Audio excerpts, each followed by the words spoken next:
menyampaikan bahwa Al-Quran di hari akhir kelak akan datang sebagai penolong bagi mereka yang mau berinteraksi dengan Al-Quran selama hidup di dunia. Bacalah Al-Quran karena Al-Quran akan datang pada hari kiamat sebagai pemberi syafaat, pertolongan kepada orang yang membacanya. Hadis riwayat Muslim. Baiklah, beralih ke acara yang ketiga, yaitu sambutan-sambutan. Untuk sambutan yang pertama yang akan disampaikan oleh pimpinan Pondok Pesantren Ihsanul Amal Bekasi kepada Al-Mukarram Ustaz Saibani Ahmad SPLI, kepadanya kami persilakan.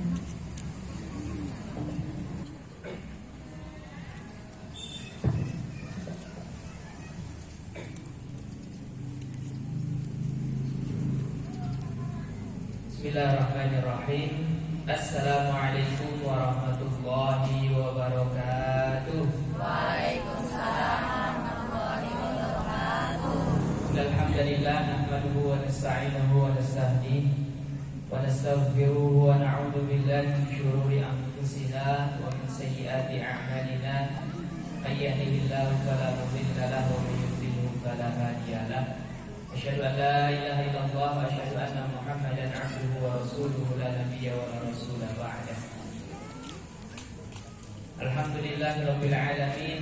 Puji syukur mari kita panjatkan kehadirat Allah Subhanahu wa taala pada hari ini, sore hari ini. Alhamdulillah Allah Subhanahu wa taala memberikan kepada kita nikmat kesehatan, kesempatan sehingga kita bisa menghadiri acara penutupan daurah tahfidz Al-Quran di Pondok Pesantren Tahfidz Al-Quran Ihsanul Amal Bekasi ini, atau di Yayasan Ihsanul Amal Bekasi ini.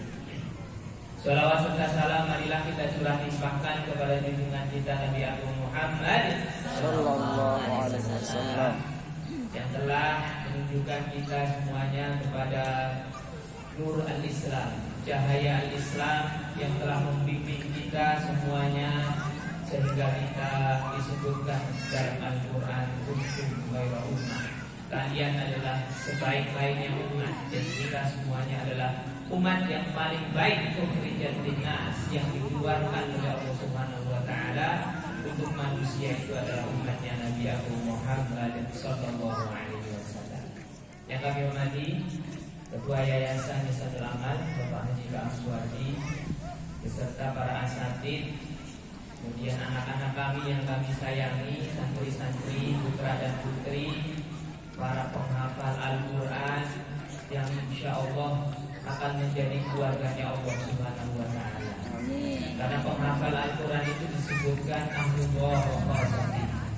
Penghafal Al-Quran itu adalah keluarganya Allah Subhanahu wa taala dan khasatih, orang yang paling khusus nantinya dikhususkan oleh Allah Subhanahu wa taala. Tidak lupa kepada ibu-ibunya, bapak-bapaknya orang pada datang. Ya, kepada ibunya dan bapaknya di rumah, ya, kami ucapkan selamat datang, selamat mempunyai anak-anak yang hebat, selamat mempunyai anak-anak yang dirindukan oleh surga, selamat mempunyai anak-anak yang insya Allah akan membahagiakan bapak dan ibu sekalian di dunia dan di akhirat. Nanti di dunia bapak ibu sekalian akan mendapatkan ketenangan hidup di dunia. Gak waas punya bocah hafal Quran, gak takut-takut, takut begini, takut begini. Insya Allah kalau anak kita menjadi penghafal Quran, Al-Quran akan menjaga dia dimanapun dia berada, insya Allah. Kemudian itu baru di dunia, belum nanti di akhirat. Masya Allah akan sangat banyak sekali manfaat dari penghafal Al-Quran. Hatinya tidak akan pernah kosong. Hati penghafal Al-Quran itu akan selalu terisi, sehingga tidak akan ada bisikan-bisikan setan yang membisikkan pada hati mereka sehingga mereka berbuat kemaksiatan. Nah, yang paling hebat lagi adalah nanti seorang penghafal Al-Quran itu dikatakan, disabdakan oleh Nabi Muhammad sallallahu alaihi wasallam, yaji'u al-Quran yaumal qiyamati fayaqul, oh,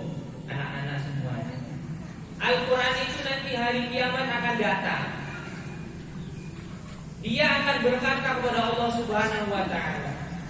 Ya Rabbi, wahai Tuhanku Allah, hilihi, hiasilah orang yang senantiasa membaca menghafal Al-Qur'an ini. Bayul basutajal karamah. Masya Allah. Kemudian Allah Subhanahu wa taala datang memberikan mahkota penghormatan kepada orang-orang yang menghafal Quran. Jadi anak-anak ibu itu entar ya akan dipasangkan mahkota di kepala mereka oleh siapa? Allah Subhanahu wa taala. Bukan siapa-siapa, Tuhan kita semesta alam. Tuhan kita. Itu yang langsung akan memberikan tajul karamah, mutiara. Jadi di mahkotanya itu ada mutiara-mutiaranya terbuat dari emas dan lain sebagainya yang sangat indah sekali nanti akan dikenakan oleh anak-anak kita penghafal Al-Qur'an. Masya Allah. Tidak sampai di situ. Tsumma yaqulu ya Rabbi zidhu. Masya Allah. Ya Allah, Al-Quran akan berkata, tidak cukup segitu ya Allah, tambahkan lagi kehormatan buat orang yang menghafal Al-Quran. Tsumma yaqul ya zidhu, tambahkan kenikmatan bagi penghafal Al-Quran. Bayul basu kullatul karamah. Kemudian setelah itu akan dipakaikan baju yang sangat indah terbuat dari sutra bagi penghafal Al-Quran. Masya Allah. Ibu-ibu harus merasa beruntung. Ibu-ibu harus berbahagia punya anak pengen belajar Quran, pengen menghafal Al-Quran. Itu sudah top. Kata Nabi Muhammad SAW, khairukum man ta'allama al-Qur'ana wa 'allamahu. Jadi ibu, anak yang paling baik itu bukan yang jadi insinyur. Anak yang paling baik itu bukan yang jadi sarjana, titelnya branded sampai ke Tanjung Priok. Bukan. Anak yang paling baik, sebaik-baiknya manusia itu man ta'allamal Qur'an. Siapa orang yang belajar Al-Qur'an wa 'allamahu, setelah belajar dan mengajarkan Al-Qur'an. Masya Allah, berarti anak-anak ibu bapak sekalian ini adalah manusia-manusia terbaik yang ada di atas muka bumi ini. Kita dikalah, ya kan? Apalagi ibu-ibu mau orang pada apa? Ya, apal nggak bu? Surat Al-Ma'idah apal nggak? Ya. Lah anak-anak pada apa? Ntar makanya ibu-ibu asal anaknya udah balik ke rumah, neng, petong, ajarin antum mah. Biar emak ntar bisa make juga itu namanya mahkota di kepala emak. Gitu ya. Nah, kemudian Pak Ustaz, kalau anak-anak yang menghafal Quran ntar dia dapat mahkota, dapat kekuasaan kerajaan. Lah kita orang tuanya dapat apa Pak Ustaz? Apa kita nggak dapat apa-apa dari buah pendidikan yang kita berikan kepada anak-anak? Nanti ibu bapak akan dijemput oleh hafizul Quran. Anak-anak ibu bapak yang menghafal Quran akan menjemput ibu bapak, akan dipakaikan baju terbaik yang ada di surga. Kemudian berkata, kenapa saya dipakaikan baju ini? Bertanya kepada Allah Subhanahu wa taala, karena anak kamu mau belajar Quran, karena anak kamu mau menghafal Quran, karena anak kamu mau mentelaah Al-Quran, karena anak kamu mau mengajari Quran. Ini saya kasih karena kamu di dunia menghormati, menghargai, menjunjung tinggi Al-Quran, maka saya kasih hadiah baju paling bagus di surga Allah Subhanahu wa taala. Pengen ya bu? Siapa orang yang nggak pengen?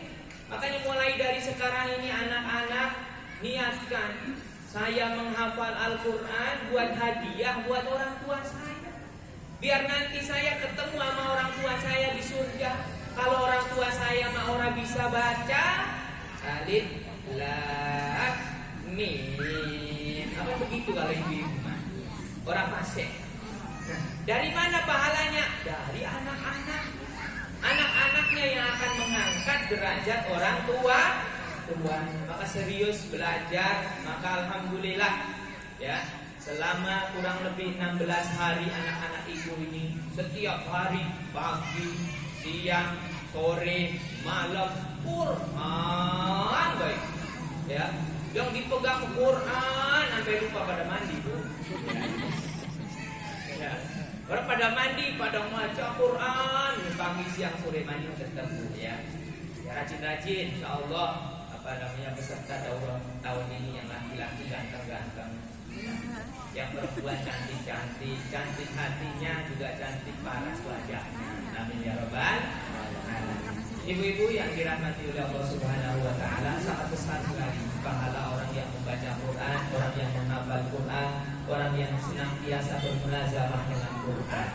Maka alhamdulillah pada tahun ini Ramadan 1441 Hijriah ini kami bertekad dari Pondok Pesantren Yatim Tahfidz Al-Quran Ihsanul Amal ini, walaupun mungkin dunia luar terbakar, tapi Ihsanul Amal tetap harus berkibar.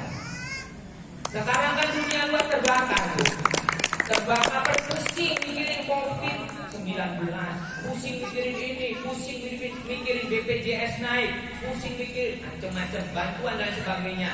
Biarlah dunia luar terbakar, tapi bendera Ihsanul Amal harus tetap berkibar. Begitu. Jadi kita tetap semangat mengadakan acara daurah. Insya Allah orang belajar Quran, ilok sama Allah mau dikasih penyakit begitu, ditolak. Mau datang depan gerbang, udah sono pergi. Begitu. Banyak orang hafal Quran di sini, sono pergi jauh-jauh. Begitu. Ya, mudah-mudahan. Karena Al-Quran itu syifa, Al-Quran itu penyembuh. Mau ahli Quran takut sama COVID-19, ya. Takut kepada Allah Subhanahu wa ta'ala. Walaupun kita harus tetap waspada seperti protokoler yang dianjurkan oleh ahli kesehatan. Ibu-ibu, bapak-bapak, hadirin wal hadirat yang dirahmati oleh Allah Subhanahu wa ta'ala, tujuan kita mengadakan acara ini tidak lain dan tidak bukan adalah untuk menanamkan rasa cinta terhadap Al-Quran kepada anak-anak kita semuanya. Biar anak-anak kita cinta sama Quran. Kalau anak-anak kita cinta sama Quran di dunia, nanti setelah anak kita meninggal, Quran akan datang menemani jenazahnya.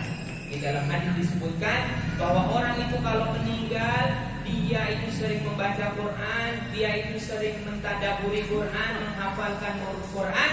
Nanti di atas kepalanya ada orang putih, serba putih, wangi, harum, semerbak di atas kepalanya dan di kakinya. Itu akan menemani sampai nanti di kuburnya, sampai malaikat Munkar Nakir pun izin nanti, wahai fulan, saya izin untuk menanyai si fulan atau fulana ini. Tugas saya dari Allah Subhanahu wa ta'ala. Izin, minta izin. Siapa engkau? Yaitu Al-Quran yang senantiasa dibaca ketika dia di dunia. Maka tidak ada yang namanya merugi. Ya, kalau kita mau belajar Quran, mentelaah Al-Quran, menghafalkan Al-Quran, menjadi ahli Quran itu tidak ada kata rugi di dunia dan di akhirat. Biar anak-anak kita semuanya pada cinta kepada Al-Quran Al-Karim. Kemudian ibu-ibu yang dirahmati oleh Allah Subhanahu wa ta'ala, selanjutnya kami dari Pondok Pesantren, dari Yayasan minta doa. Mudah-mudahan pada tahun-tahun ke depan kita juga bisa melaksanakan kegiatan ini kembali. Mudah-mudahan syukur-syukur Allah Subhanahu wa ta'ala bukakan kepada kita, diberikan kita asrama putri. Amin ya rabbal. Kalau sekarang kita yang punya asrama putra, nanti ke depannya mudah-mudahan dibangunkan sama Allah Subhanahu wa ta'ala asrama putri. Biar anak-anak ibu yang putri-putri itu mondok di kita, biar pada pinter. Lahir dari Pulau Pipisan orang yang ahli Quran. Lahir dari Pulau Pipisan orang yang alimah, solihah, alim, soleh yang akan mewarnai dunia ini. Mulai dari mana? Pulau Pipisan. Dari sekarang, ayo. Mungkin dulu cerita Pulau Pipisan lain. Sekarang harus kita rubah cerita Pulau Pipisan ini menjadi desa yang mengeluarkan kader-kader terbaik umat Islam. Ada yang hafid Quran, ada yang jadi dokter nanti, ada yang jadi insinyur, tapi mereka semuanya mempunyai hafalan Al-Quran. Mudah-mudahan kita berdoa kepada Allah Subhanahu wa ta'ala. Dan kami juga memohon doa kepada ibu bapak sekalian, mudah-mudahan ya ketua yayasan, keluarga besar Yayasan Ihsanul Amal selalu diberikan kesehatan oleh Allah Subhanahu wa ta'ala, diberikan keistiqomahan, diberikan, selalu dibukakan pintu rezeki kami semuanya, sehingga kami bisa melayani umat ini dengan baik, sehingga kami bisa mendidik anak-anak ibu sekalian itu dengan sebaik-baiknya pendidikan. Itu yang kami harapkan dari ibu sekalian. Kami nggak mengharap apa-apa, yang kami harapkan hanya doa. Doa yang tulus dari Bapak Ibu sekalian, itulah yang akan menjadi penyemangat kami dalam bergerak, dalam memperjuangkan agama Allah Subhanahu wa taala, bi'ilahi kalimatillah wa iqamati syariatillah Subhanahu wa taala. Cukup sekian apa yang perlu saya sampaikan. Anak-anak tercinta, berbahagialah kalian semuanya, berbanggalah kalian semuanya, karena Allah Subhanahu wa taala memilih kalian untuk menjadi orang yang paling dekat dengan Allah Subhanahu wa taala, yang kalian semuanya dianggap sebagai keluarganya Allah Subhanahu wa taala.